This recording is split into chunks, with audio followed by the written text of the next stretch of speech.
tapos pabalik.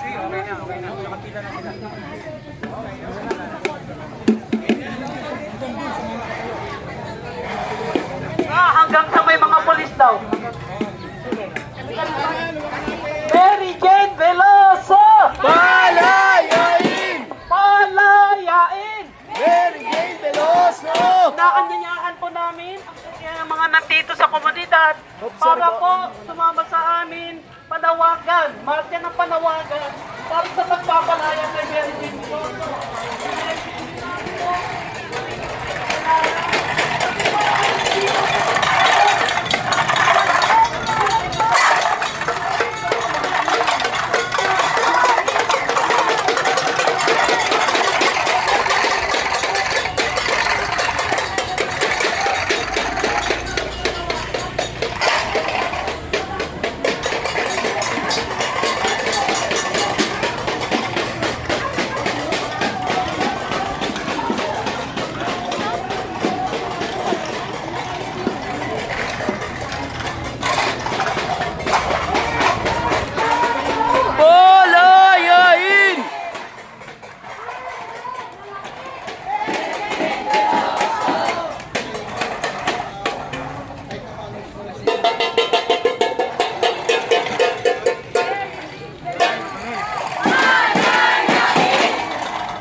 hawak nga muna nito.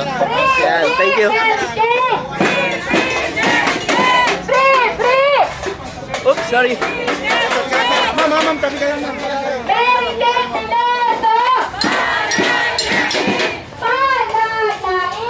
Mary Jane Veloso!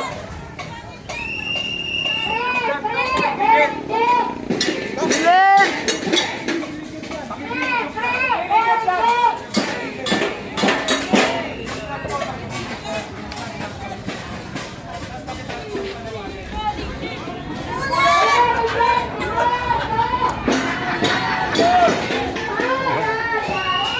Narinig ko yung pangalan mo.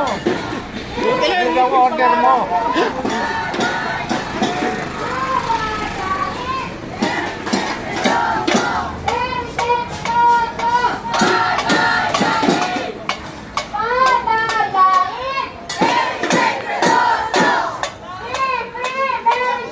Free, free Mary Jane!